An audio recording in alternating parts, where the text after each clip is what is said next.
We'll start our recording and everybody can hear me, yeah? Yes.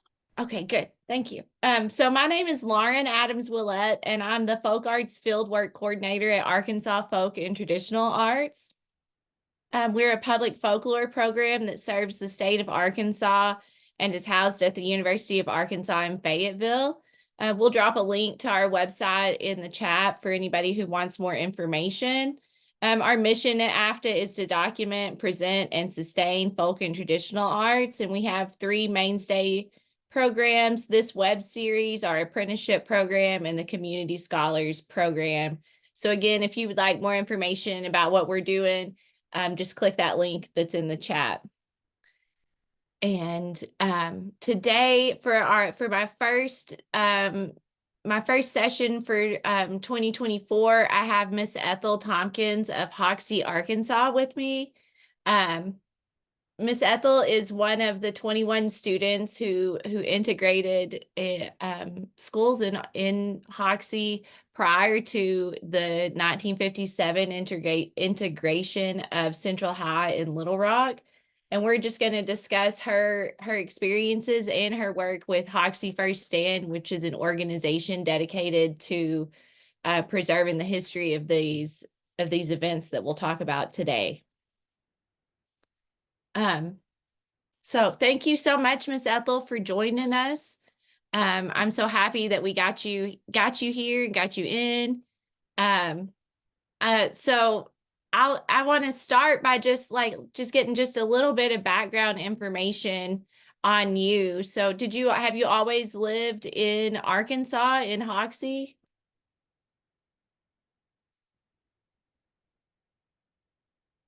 Oh, Miss Ethel, you're muted. Yeah, okay. Am I back on now? Yes, we can hear you. Okay. Okay. I have always lived in my growing up years in Arkansas. I lived in Jackson County until I was 10 years old. And then we moved to Hoxie, which is in Lawrence County. And I lived here until I graduated from high school. And then I joined the U.S. Navy and spent 4 years in different states and different areas. And then at the end of the 4 years, I got out and used the GI Bill to go to college and ended up staying in Southern California, San Diego, Los Angeles, Eagle Rock, in that area. Nice. Thank you for sharing that. What did after you got out of the military, what did you do for work? While I was going to school, I worked for a manufacturing company as a clerk typist. I also worked with a law firm as a receptionist.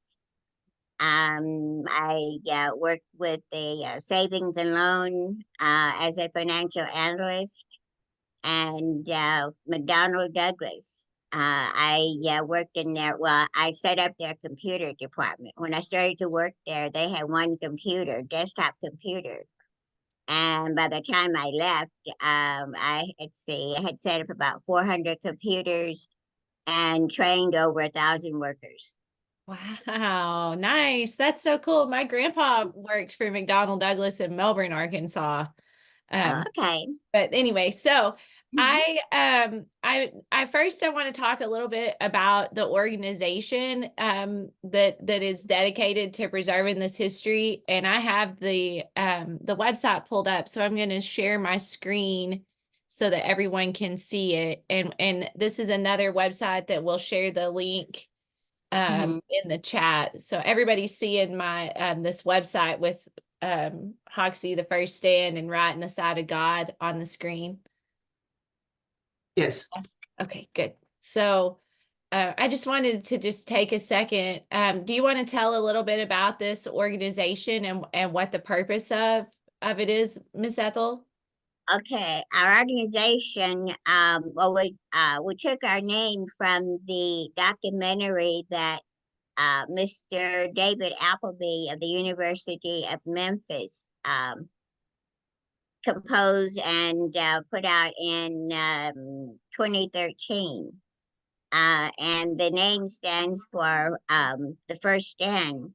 Hoxie School was the first to stand against the segregationist groups that were bound and determined to stop integration of Arkansas schools. So that's how the name First Stand came about. And the our organization was incorporated in 2019. And as she said, the purpose is to get the word out, especially about the Hoxie integration, because when someone mentions school integrations in the state of Arkansas, they automatically think of Little Rock. So we're trying to get the word out that no, they were not the first. And also, we were the first to be a challenged integration. And also the first time that the federal government intervened in a school integration, because the federal government was not going to assist the schools in their integration process. However, because it was a Supreme Court decision, then they had to or were supposed to help any school that needed assistance as far as integrating their schools. Right. So right now, I believe one of your goals at this organization is to create a virtual museum. Is that correct? Right. Yes, we started out with trying to create a brick and mortar museum. However, trying to get funding for a building. Now we have the building, but it needs to be, refurbished and different things done to it. So we thought about using the virtual museum as a way of getting the word out, because by having it online, there will be people from all over the world that can see and read about our story. So the word will be out, and people, will create an interest in it. So then once we get that set up, which we started working on that, we have contacted a couple of web designers that can help us, and they have graciously volunteered most of their services to help us get started.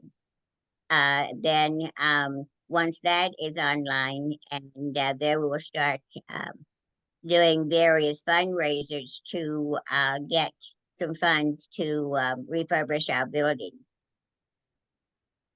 Okay.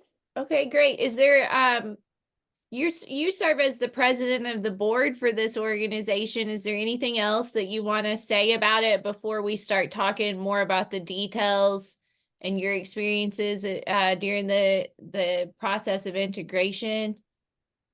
Not so much as that. Our we right now we have 15 board members now, and we also have about 24, 25 advisory board members. So that we will be having another meeting, I think around the 18th of March, to see about getting some fundraising done, and then we'll decide where we're going to go from there. Okay. Great. So I would note that just quickly that if you're interested in donating to their cause, that it's right there on their homepage. Anybody who's interested in that. So okay. The other thing is, if you can't, if you don't, if you can't donate, pass the word to other people, and also, $5, $10, whatever, it all goes to a good cause. Yeah, and if you are associated with the University of Arkansas and in attendance, Hoxie, the First Stand, that documentary that we were discussing, is available through the library, and I would highly recommend it. It's a really interesting documentary. It tells a good story. Mm-hmm. Um, so can you just tell us a little bit more about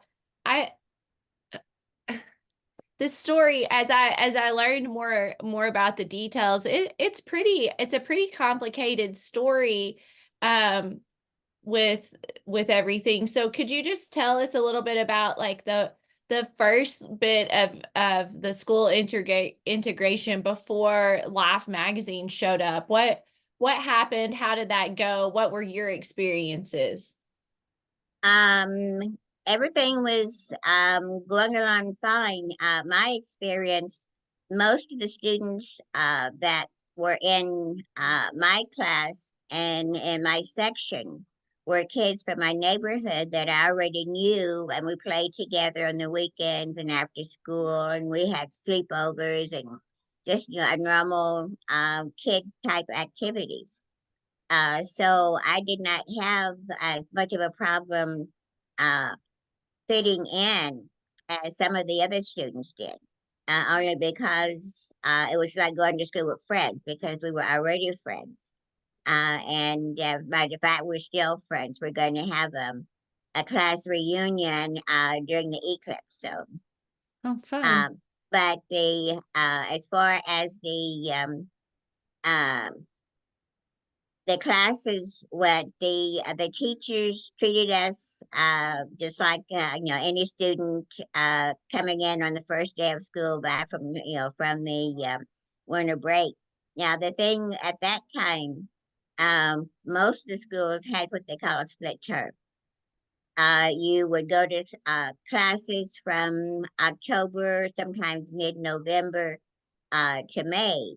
And then we went back to school in June and went from June to October. And that was so that this was a farming community. So it was so that we could help harvest the crops and everything. And that's why we were out during that time. It was a way for the students to make money to buy your fall's clothing for school and everything, and also to help the parents harvest their crops. So that was why when Life magazine came uh, in June, July rather, um, that's why they came during that time when most schools were still out on on break. We were just coming back in. But as far as a problem of any kind, even the other classes and the younger kids, they had a few problems, but they were younger, so they were not. Um, it would be like if your parents, took you, you're 5 years old, and your parents took you to Little Rock and left you there. How would you think? You wouldn't really know how to navigate, how to do things, or whatever. So that was one of the problems.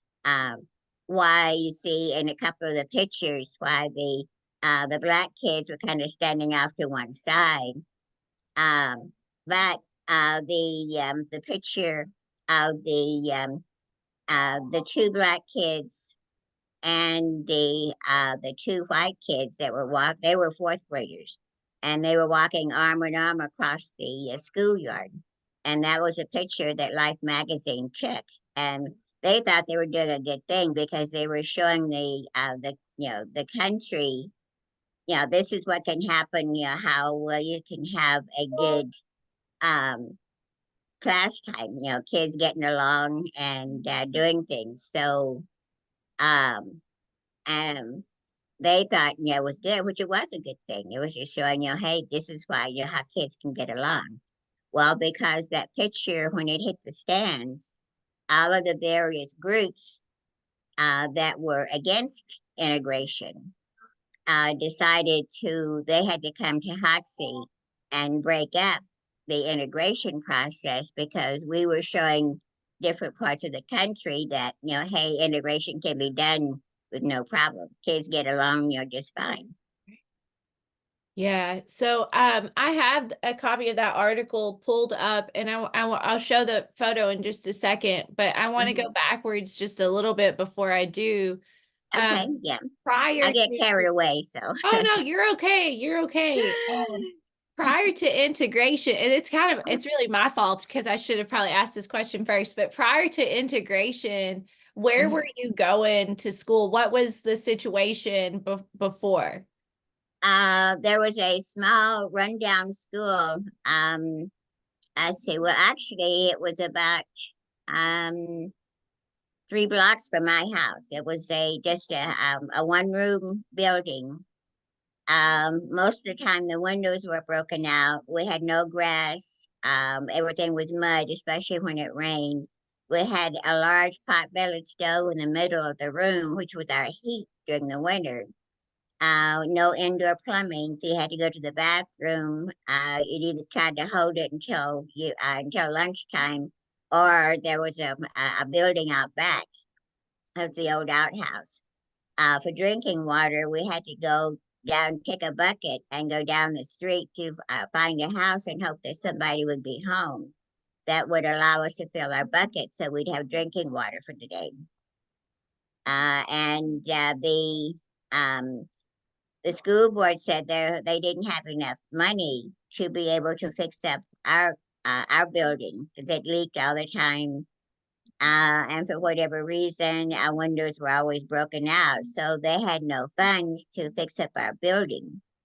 And then when the Supreme Court made their decision, that's how the comments for this from the school board came out because they decided they could save money. Right. So Okay. that was our school. But we had one teacher that taught grades 1 through 8. Right. When you finished the 8th grade, if you wanted to go to get a further education, you were the kids from this area were bused to Jonesboro to Booker T. Washington High School. The kids from Walnut Ridge and Pocahontas were bused to Newport. Right. And because their schools were probably the same shape as ours. Most of the black schools in this area were run down, and because there were all the funds went to support the white schools. Right. Right. Okay. So thank you so much for sharing that. Hmm. The only other question I have was, most people I talked to from that area about the one room schoolhouses say there were about like 25 children or so in Hmm. each of those one room schools. Was that about the same at Hawk? Yeah, it was about the same Okay. in ours too. And the sad thing about the integration was that the teacher that we had, if he had a fuzzy tail going by, I got a cat, so he was going by. uh, the um, uh, the teachers that we had one teacher, and she was an excellent teacher. I mean, she did not have access to the school supplies that the white teachers had. But she created her own supplies, and she taught us through making up little songs, and just made all learning really fun. Well, she lost her job when the schools integrated. There was no place for her to get another teaching position because the schools that did integrate would not allow a black teacher to teach white kids. So that was that. And but to show how good of a job that she did when when the classes were integrated here. I don't know if they did it other places. They gave each of us an aptitude test to see whether or not we would have to go to remedial classes before joining the regular classes. Well, we all tested equal or above. That instead I started over there in the 6th grade, and because of my grades that I got when they gave us the aptitude test, I was promoted to the 7th grade. Wow. So that's so that just goes to show that our teacher that we had, was good. Right. Yeah. Mhm. So, okay. So that's cool. Mhm. So, okay. So I want to go ahead. So after, how long after, I'll go ahead and pull up this article, but how long after, integration or, yeah, how long after the school integrated in Hoxie was it before Life magazine came and did this article? About 2 weeks. Oh, They okay. came So about it was 2 weeks fast. after, after that, and then shortly thereafter, the is when I guess maybe another 2, 3 weeks went by before the various groups came in. Well, actually, one big group, the White Citizens Council, Mhm. came in, and they started organizing rallies and passing out flyers and getting signatures to recall the board members to try to get them to rescind their Right. plans for the integration. Right. Yeah. So in this article, I want to take just a second and just scroll Mm-hmm. through it. There's not this is pretty much all the text. It's really Yes. quite short. Was mostly Mm-hmm. photos. So there's the Mm-hmm. first one that they led with. Now they those kids right there, they're all from one family. Those black Okay. kids there, they're from a family that lived at Menard. I don't know if anybody's familiar with this area, but they were all from one family, and that family lived just outside the city limits. They were bused to the school here. Okay. Okay. Thank Mm-hmm. you for that information. Uh, Mm-hmm. so then we'll scroll down a little more. Oh, there was some more text. I just forgot. Mm-hmm. Not very much though. Um, and I want to talk about I believe that that this is I'm sorry, Miss Mildred Yeah, Bond. Mildred Bond. And so we'll talk about her in just a moment. Do you know any of who either of these children? Yeah, those I'd say that's the Ruffin family, Okay. the Ruffin kids, and that's their father. He would walk Oh, them down because they had to go. I don't know if you can see in the distance. Can see the road. That's the main road that goes. That's by there. Yeah, that's the main road. Okay, because they live back off of that road, and they would walk down to the road to catch the bus. I see. Okay. Hmm. Um, okay, so some more photos. That's it. Uh-huh. So this says watching the arrivals of the students, a teacher working with some students. Mm-hmm. Um, Yeah, now see, those are the younger kids. Let's see, I think the one teacher there versus getting extra help. this one. Um, that one is let's see, second grade. Yeah, those were some second grade students. And even though it's labeled extra help, it wasn't so much as extra help as they were really, really shy and kind of, I um, see. was not opening up. And after a week or so of, I think this Mrs. Patterson, Hmm. um, after her sitting there working with them one on one, finally got them to open up. And after a while, they were, um, just like the other students. I see. So yeah, so the caption says that they were handicapped by poor standards in their own school, but as you already said, that Yeah, it that was, wasn't this no, that it the, wasn't. the school could have been in better repair, but the teacher and the subjects were up to standards. Uh-huh. Right. Now, one more, yeah, go down a little bit Okay. farther, and I'll give you a little bit of, yeah, that one. The lady there, she's been over with her daughter. Hmm. The groups that had come in, they scared the parents by telling them that if the schools remained integrated, that the black boys would be dating the white girls, and they would end up with mixed. Well, they called them negroids, uh, grandkids. So a lot of some of the parents were kind of leery and afraid. But that particular lady, she stated that because I saw her, I think I came back for school for a class reunion or vacation or something, and I saw her. Well, she told me that her daughter had mental problems all her life because having to go to an integrated school and sit next to a black child caused her to have depression and just really was never right, what she called right in the head for the rest of her life.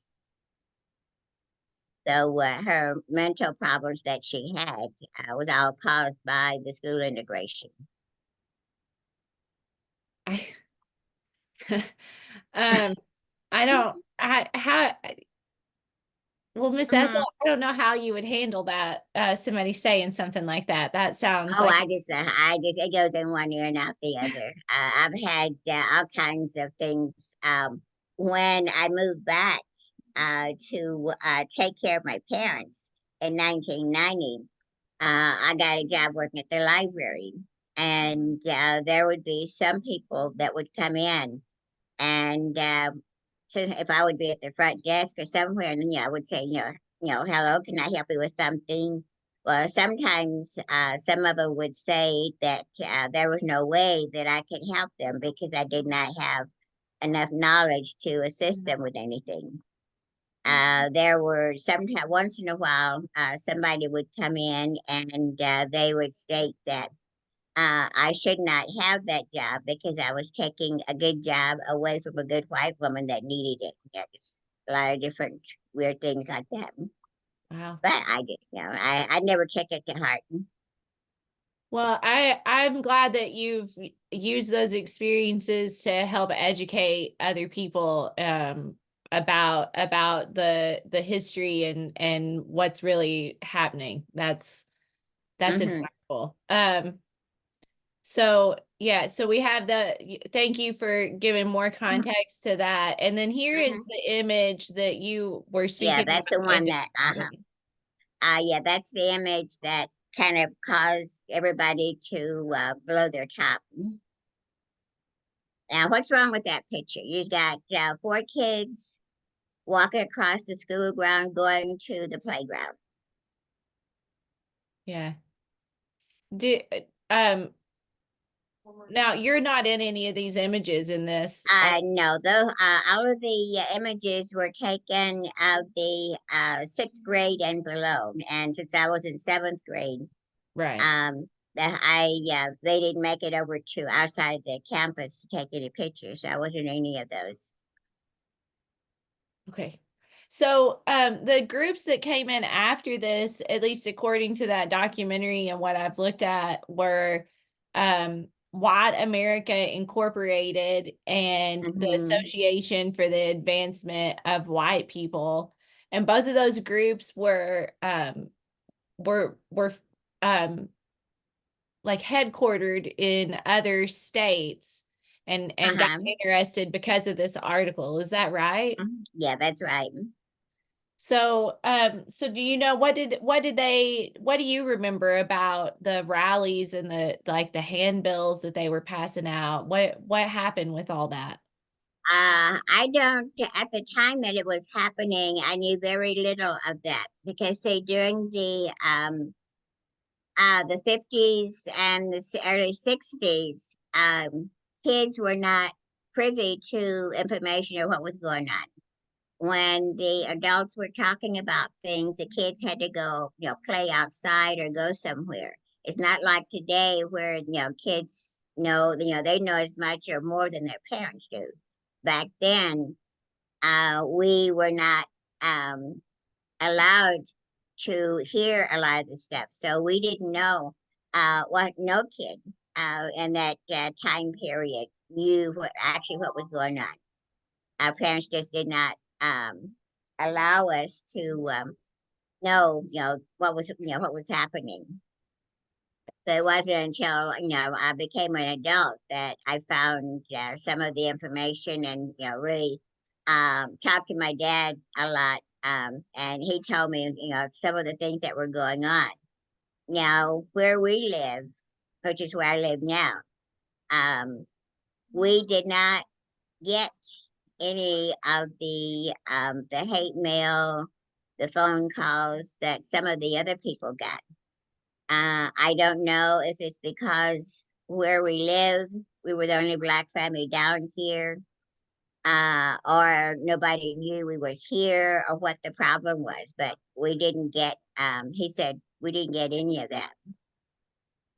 Yeah. So it for those not familiar, and Miss Ethel, please jump in if I am incorrect, but these groups, and there was one man, Herbert Brewer, who lived there in Hmm. Hoxie Yeah. locally, and I'm not sure if he's still alive or not. No, He's in no, the he's not alive. documentary. Uh-huh. And then an Arkansas politician and attorney, I believe, named Jim Mhm.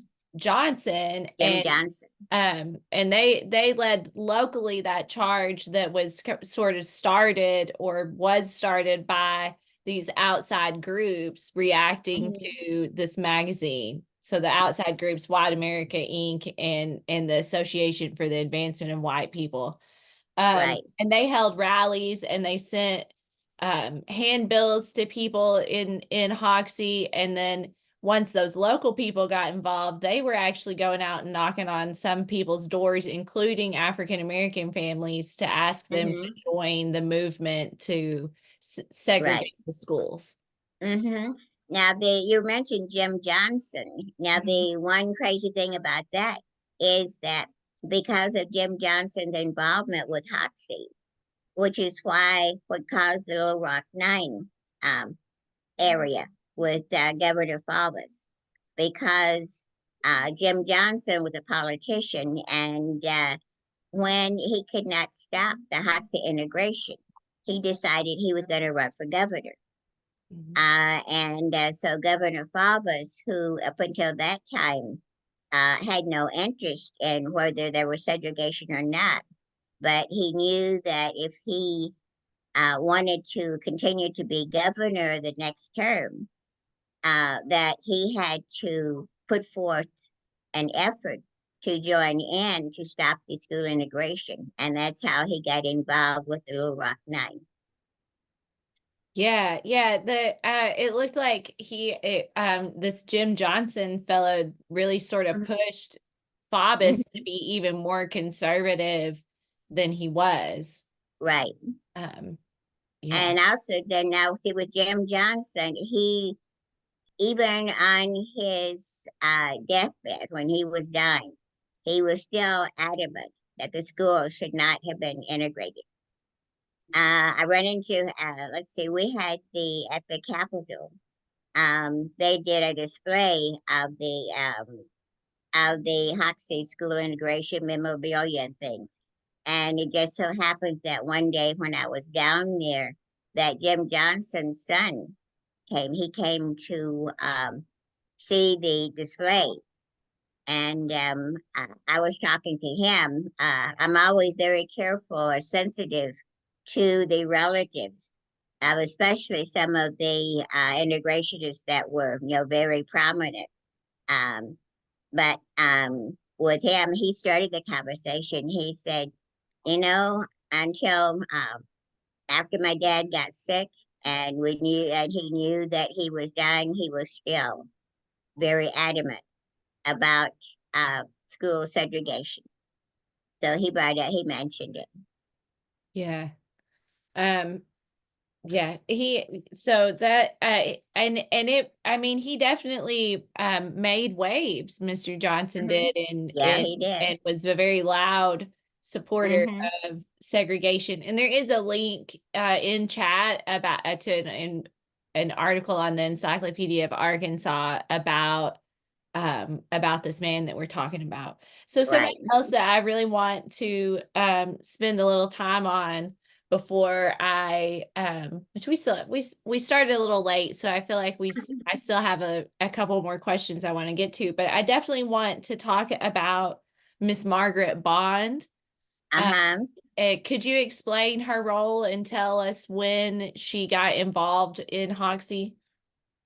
Her role was more or less to report back to Thurgood Marshall and also to kind of bolster the courage of the Black people, the citizens. She would visit, and to tell the parents, don't give up hope. The NAACP, even though you don't see them, they are interested in what we do and how we do here in Hoxie. She would visit the various homes of the African Americans that lived here and talk and wanting to know their opinion about different things, and also let's see, mainly the all of the animosity was directed at the white families and the school board, because the school board was the one that volunteered to integrate the schools. So they bore the brunt of the animosity. The few times there was only kind of one scary thing, and that was when a couple of the group, couple of the men from one of the groups visited one of the Black parents. Now he had the only teenage son um, here, and they gave him a letter, and in that letter was a picture of Emmett Till, and the note that said, "This could be your son." So because of that, he sent his son to live with his brother in Washington State, not knowing if they really meant it or not. But that was the only really um, thing that was hinted at real violence. Yeah. So um, there was not. I kept asking my dad, okay, you sure that nothing really happened? And he said, no, we had no crosses burning on the yard. He got one visitor that came and asked and suggested to him that he not send me to school, and he said that it was not up to him whether or not to send me to school or not. The school board had sent him a letter stating this is where that I was to go to school, and that's what he was going to do. And he said that was the only time that he was contacted about anything. Yeah. Yeah, so and there were threats to members of the school board, but also to were there threats made to students as well? One family that had stated that they were one night a carload or truckload of teenage boys shot into their house. Mhm. So that was that one. And let's see, the others that came by, it was more of it would be nice if you kept your kids home from school tomorrow. We're setting up a boycott. We don't want kids to go to school over there. So it would be nice if you kept your kids home. Now, the other thing that might help us too is that there was only one of me. There was just one kid in Dad's family. The other families had 3, 4, 5, up to about 7, kids in their family. So with us just being, one, we didn't really pose any threat to anybody. Yeah. So that might have, been, part of the problem why we didn't get very much, and even the few families that got, and also too, we couldn't get the phone calls because most of us didn't have telephones. So, so we lucked out in that. I think there was one black family that had a telephone. Yeah. And in that in what I've seen about this situation too, somebody mentioned that people were afraid to talk on the phone about their opinions of this, that they were afraid people would be listening in. Oh yeah, because they had the Party. yeah, party line. Yeah. Mm-hmm. So how did the FBI was also involved and sent some people to investigate? What do you know about that? Later, like I said, most everything that I know, started doing research after I came back and started working at the library. Now, the FBI was supposed to, because that was a federal, they were a federal arm, and the reason that the schools were being integrated is because the Supreme Court, which is it was a federal decision, so they were supposed to be uh, sent to any school that was integrating, so that in order to be able to help the black groups. However, Governor Eisenhower was not really for integration, so he would not sign the approval to send the FBI out. The few that did come to Hoxie at that time um, was they were not official. They were here and they were FBI agents, but they had no authority because they were not officially assigned to help in this area. Oh, okay. Hmm. Interesting. Um, so how long were things in turmoil for the town of Hoxie? How long did this About let's see until um, see July, August, until about the 1st of September. Okay. Yeah, it was just a few weeks. What happened was that because there was talk of boycotting the school and the school board was getting so many threats of violence, so they decided to dismiss school 2 weeks early. And when they dismissed it 2 weeks early, all of the groups, packed up their stuff and went home. Okay. And then when we started back in September, everything was back to normal. Okay.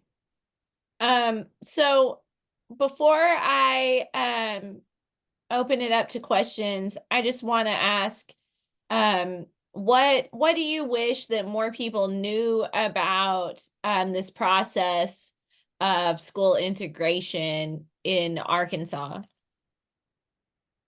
I wish that as far as the hop state integration, to know that, well, one thing, where are you going to find 5 men who will stick together in spite of the threats and things that they went through, stand by with the decision that they made?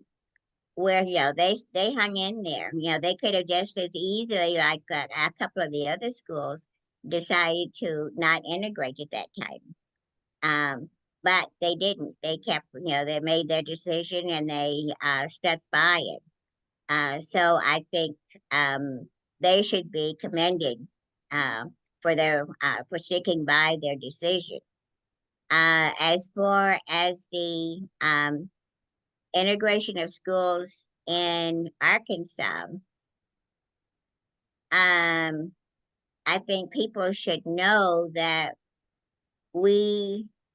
although we are part of the South, we're not really part of the South. Because it has been stated that Arkansas, we are too far north to be Southerners, and we're too far south to be Northerners. That's what the term peculiar people came in, because we're kind of in the middle. Even though we are in the middle like that, we are still have really good, strict values.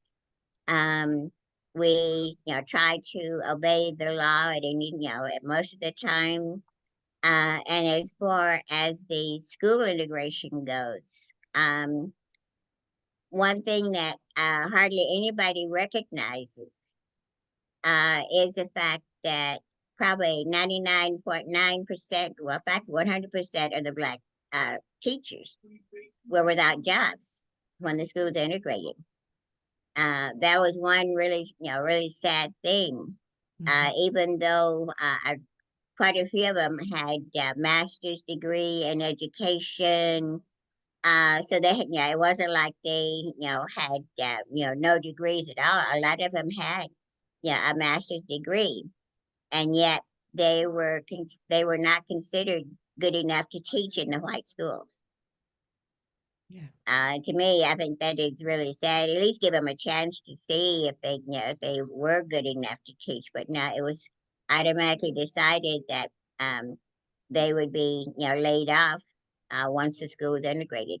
Yeah, that's really tragic, and I'm sure that it would have made the process of integration more comfortable for the African American students Yeah, had it their would help. teachers been able to be with them. Mm-hmm. Yeah, it would have helped out a lot. So like I said, that was my one thing that I really thought was really, really sad. Was for those men and women that they probably, they did without and did everything they could, to in order to be able to get their degrees, and yet were not able to use them again. And there were very few of them that were able to get teaching jobs after the integration.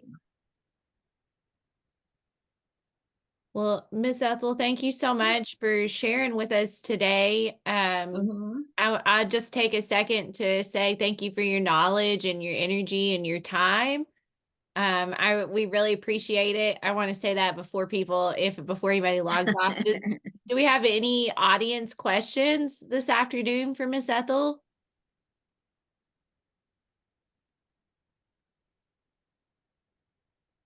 Well, I guess you can have an exam and everybody will pass with, with flying colors. Yeah. Well, probably, well, it could be, if the, well, let me ask a question. Does everybody know about the Hoxie school integration? Do you know that, yeah, okay, somebody said yes. Okay, for Molly. Okay. There's one other thing about Hoxie is that why we the first challenged school integration was the first one to take it to court. The groups when they were trying to get okay, celebrating the 50th anniversary. Okay, um, when the groups were doing their very best to get the school board to rescind their decision. The school board said, "We are going by the law, so if you want to change, we need to go to court." So they sued the white supremacist group, the what was the other one? The various groups. They sued them.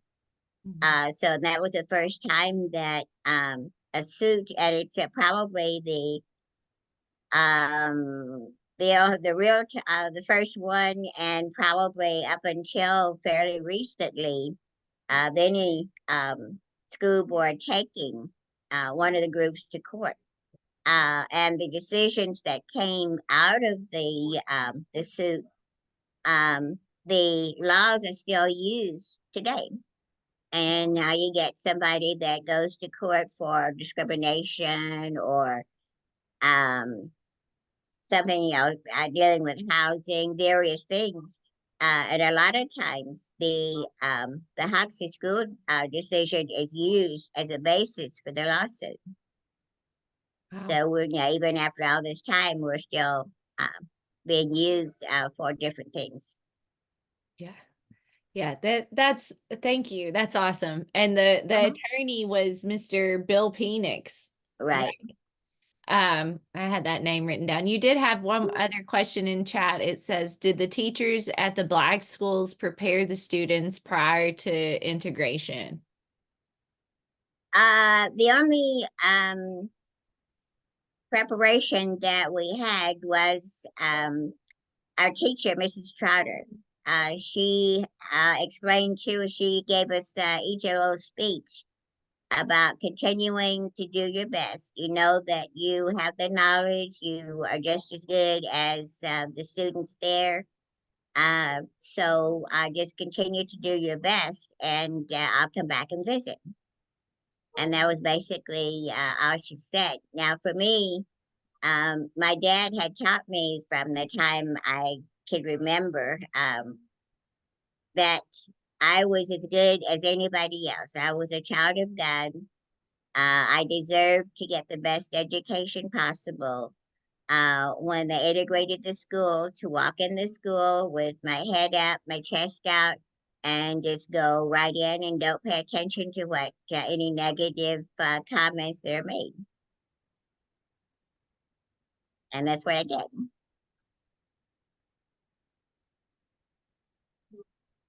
Okay, thank you for sharing that. Does anybody else have any other questions?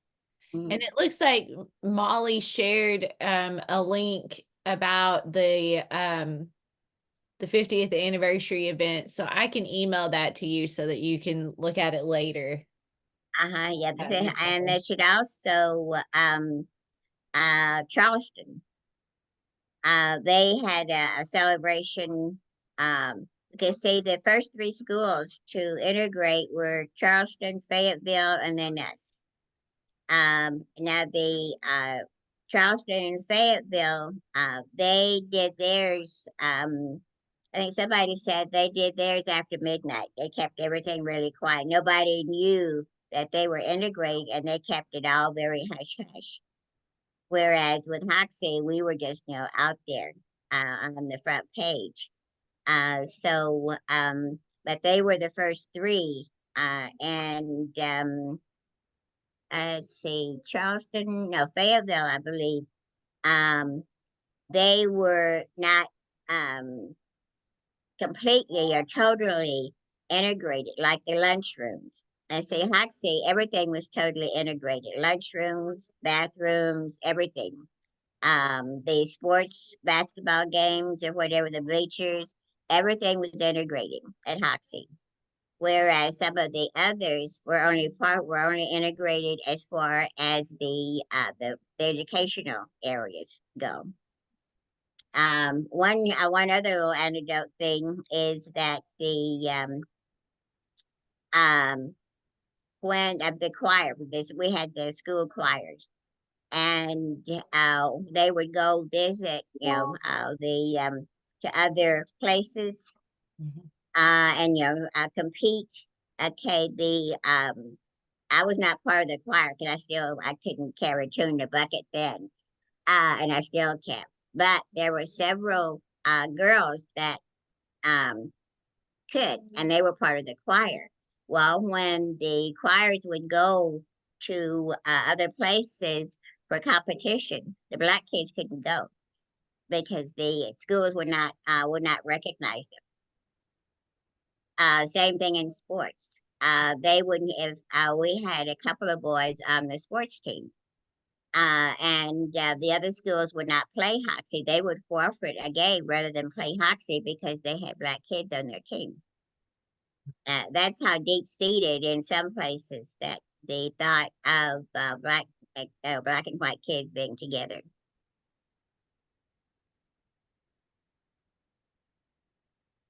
Any more questions or anything? No, actually, 1 hour or hour and a half is really not enough time to really get to do a deep dive into it. Now, I do presentations at various schools. Let's see, I think it was Fox Meadow School over in Jonesboro. I did a presentation to a group of kids over there.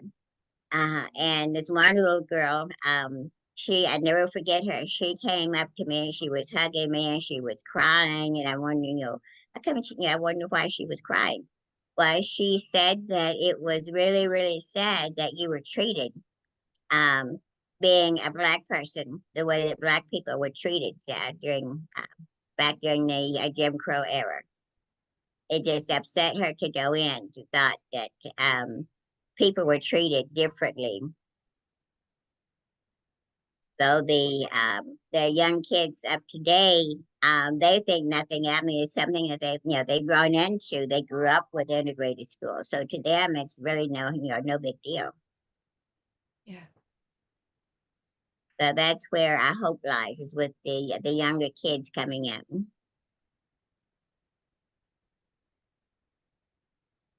Yeah. Mhm. Is there does Hoxie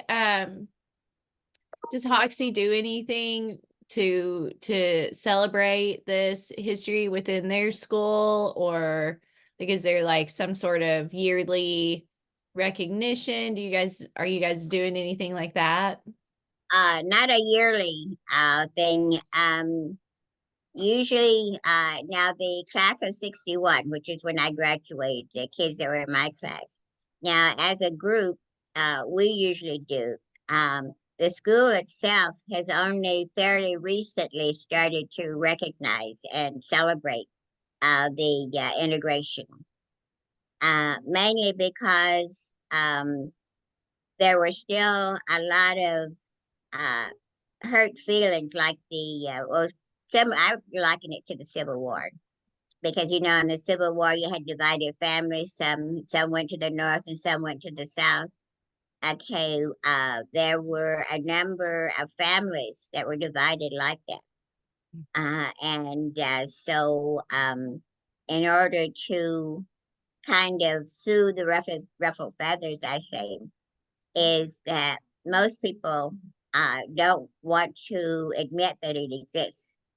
They still don't. They don't want to talk about it. They don't want to hear it. That was in the past. Don't bother me. So a lot of us still don't recognize it. Now, as the younger generation grows up and comes through, like I'd say the early 30s, 40s, and 50s, 50-year-olds, as they come, now they are in for celebrating it. So until the older generation, which is sad to say, until they either go to the nursing home or pass away, there's never really going to be a total acceptance here in Hoxie of it. Yeah. One of the school board members was like estranged from his family for, I guess, the Mm-hmm. rest of his life after continuing Uh-huh. to take Yeah. that stand. So, Mm-hmm. yeah. Yep, there was, and also one other. I just found a little small clipping of it. The one of the he was an FBI agent. He was more like an attorney that worked in the criminal justice era.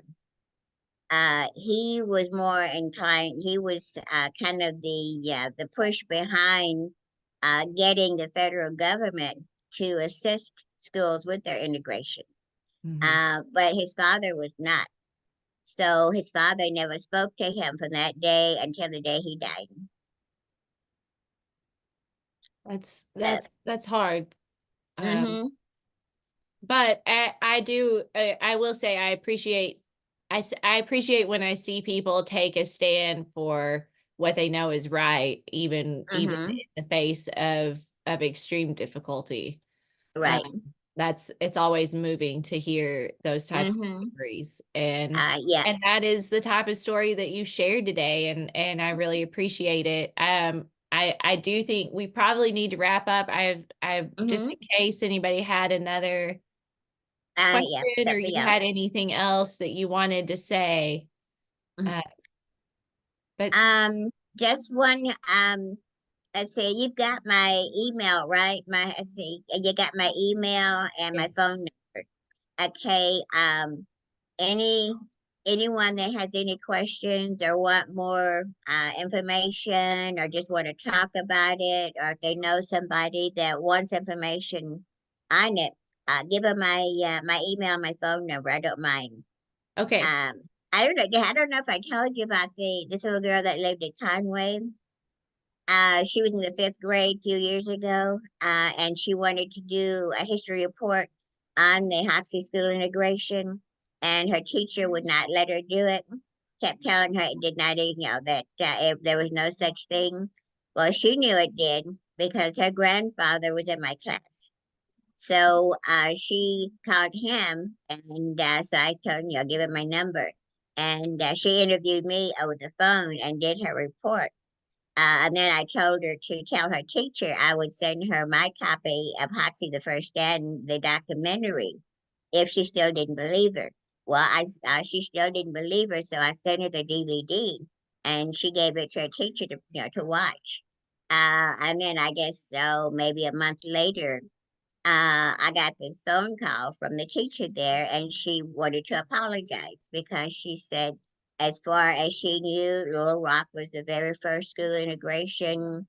And she went on, and was just, apologizing for not thinking that there was, another school integration, especially because it was fairly quiet. Right. Yeah, Yeah. so little things like that. So I don't mind talking to various groups or anything. So just give them my name and number, and I'll talk to them anytime. I will remember that. So anybody who Mhm. wants to speak with Miss Ethel can talk with me, and I'll be happy to put you in touch. Thank you again. That says thank you, Miss Ethel, for your dedication to sharing this story, and thanks for all who organized this presentation from Margaret Holcomb. So yeah, again, thank you so much. Thank you all for You're being welcome. here with us. Sorry I made it late by not being able to get on. No, that technical difficulties that we won't even put a human face to those. It's just how it goes sometimes. But I appreciate everybody waiting with us and bearing with us Uh-huh. while we Yes, got right. you in. Yeah, finally got it figured out. Yes, Yeah. I'm going to work on that. I'm going to check and make sure that the next time, if we do another one, that won't happen again. Are you going to have another one sometime soon? Another group? Well, I do the Folklife Web Series once a month on Wednesdays from 1 to 2:30, and I just interview various people. So yeah, Hmm. I have another Okay, one be sure. next month. Yeah, well, put my name on there so that I'd love to log Okay. on and listen to everybody. I will. I will. I'll give a shout out. Shanita Sanders is going to be my guest in May talking about the Eddie Mae Heron Center. So I know you'll want to Oh, come. okay. Yes, I'm up there a lot. So, all right. Thank you all for being here, and we'll end there for today, and everybody have a great afternoon. All right. And yes, and thanks for listening to me ramble on and on. All right. Bye-bye. Bye.